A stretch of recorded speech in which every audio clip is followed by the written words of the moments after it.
itself to you. When insights expresses itself to you, it does come through your mind, but insights are coming from the inside or the other side, from whether it's our spirit guides or our deceased loved ones or our higher self or whatever we want to call it, our angels, God. But in order for that side to communicate to you, we need gaps in your thoughts, in your mind. And in today's information age, that's becoming harder and harder. Can you imagine your deceased loved ones, what they're thinking? They're like, what's wrong with these people? Because the first thing we do is we go looking outside for answers, but no, let the answers come to you from inside. So this is why I wanted to take you on a guided meditation later, and remember, insights over information. Insights are always more powerful. So I wanted to start talking about the lessons I learned in the other realm. So what is the biggest lesson I learned that saved my life? The biggest lesson I learned was to love myself. It's as simple as that. To love myself. Love myself like my life depends on it, because it does. It's so simple and yet so hard for so many of us to do. And why is it so important? Because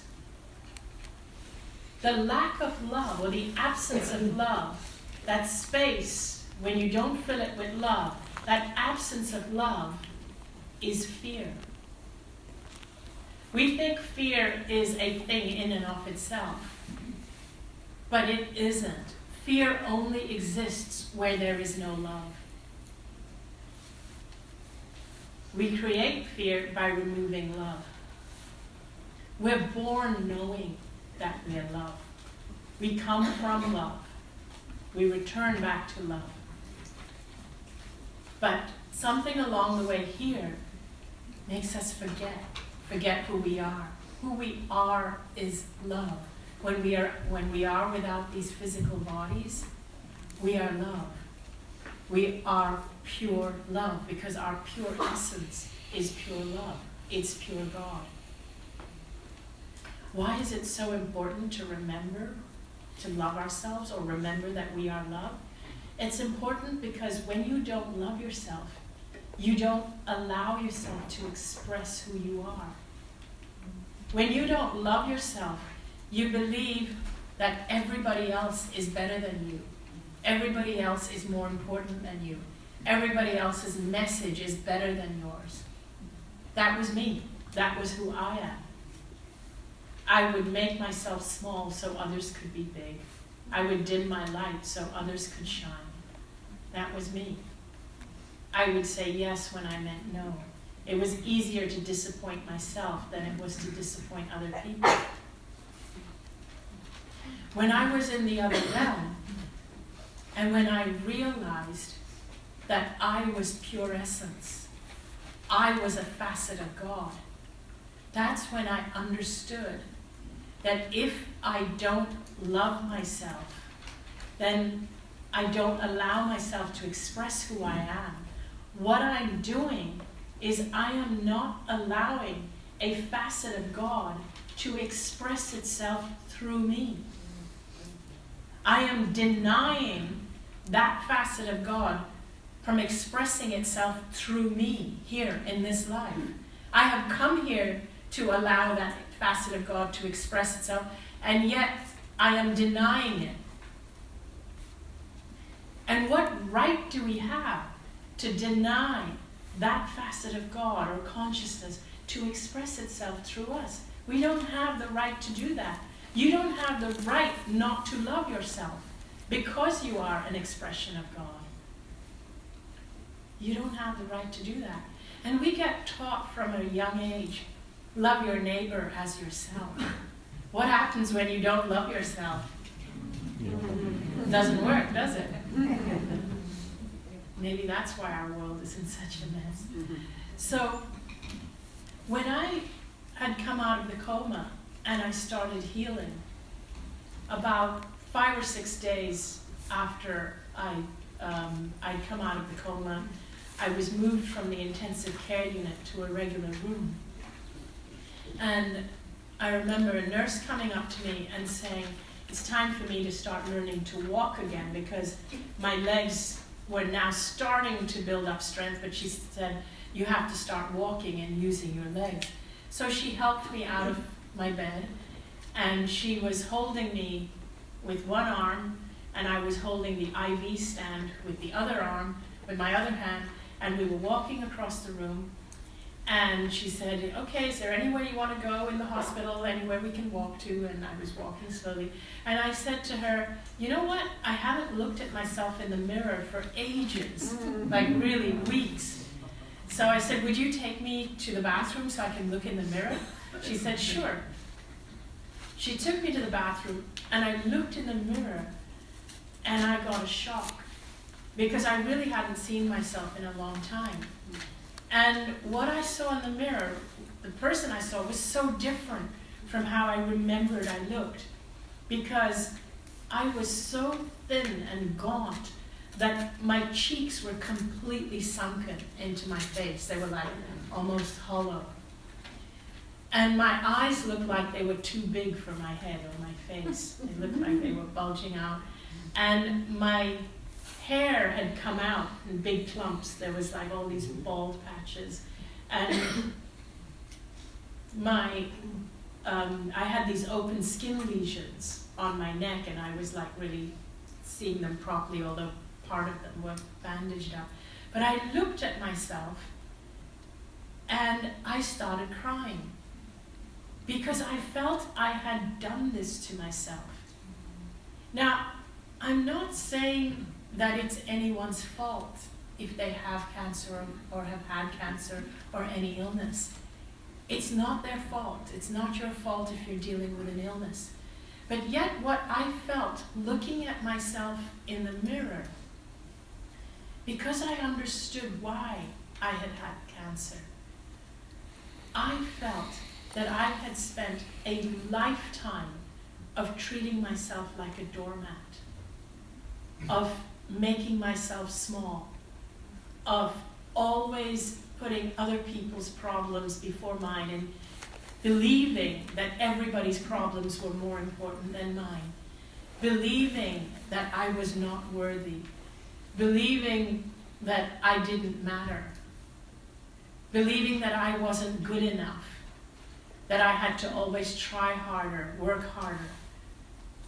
All these things over a lifetime, making every decision from a place of fear, fear of failure, fear of the consequences, rather than knowing that I was deserving or worthy. A lifetime of treating myself that way, beating myself up, dimming my light. I felt a lifetime of doing that had led me to finally getting cancer. And in that moment, when I saw myself, and I saw what I had done to myself, I started crying. And I even put my hand up to the mirror. I put my hand up to my face, and I said to myself that I am never going to do this to you again. I am never going to treat you like a doormat, even if other people do. I'm never going to let you down. I'm never going to forsake you. Even if you fail, even if you fall flat on your face, even if you disappoint other people, I am going to be my own best friend. And I made that commitment on that day. That was 11 years ago. And I've stuck with it. And I invite you to do the same. I invite you to do the same.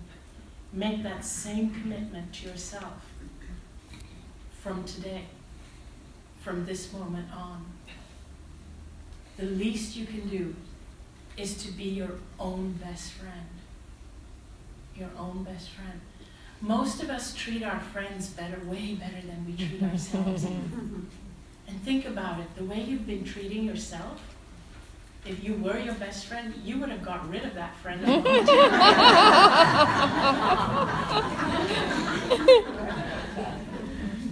You would have been saying, oh my God, that's a toxic friendship. I'm going to stay away from that person. But no, it's time to completely change that and truly treat yourself the way you would treat somebody who you cherish and love. Treat yourself like you would treat your own child or your own pet, with love. So the biggest lesson I learned was the importance of loving myself. So people ask me, but how can I put myself first or love myself or do things if other people around me are suffering? So let me tell you how it works. We're all connected. You feel what I feel what you feel, right? And we know that. I can give you scientific proof of that and say, there's a term for it, it's called entrainment. There are tests that have been done where they put 4 or 6 women in an apartment together and found that after 3 or 5 months their menstrual cycles started aligning with each other. And it's because we're all connected. We feel what we feel and we start to entrain ourselves with each other. So here's the thing. If this is the case and we accept that we're all connected, that's why we sometimes have ESP, we can feel the thoughts or know what somebody's going to say. And, if we accept that, then if you are somebody who is always hurting, not tending to yourself, always putting yourself last, if you are somebody who has trouble receiving, so you become extremely needy, and you have this big giant hole where your heart is that constantly needs to be filled by other people because you need validation, because you don't love yourself and you don't think you're worthy or valuable, if you are that person, and then you go to help someone else who is needy, how helpful are you really? Because the people around you, they feel what you feel. So let me ask you this question. Now imagine if you are somebody who knows how to love yourself, who knows how to be joyful, who knows how to be fulfilled and happy and joyful, and you live this amazing life that you love, and you're bubbly, and you just are so happy that you just want to share it with everyone you know. You're not needy at all. In fact, you have so much that you want to share it with everyone. Now, between that person and the needy person who has this big hole that needs to be filled, who would you rather sit next to? Who would you rather have visiting you in the hospital if you're sick and tired and drained? People who are vulnerable, who are sick, especially children, they can sense your energy. So even if you are so selfless, loving yourself is also a form of being selfless to the people around you. Because wherever you go, you bring yourself with you. You bring yourself with you. Your presence is what changes your surroundings. So if you bring a fearful, needy self with you out into the world, that is what you're contributing towards. If you bring a fulfilled, joyful self with a light that's shining so bright, that's what you bring out into the world with you. So you're actually doing a service to the world when you love yourself and shine your light bright.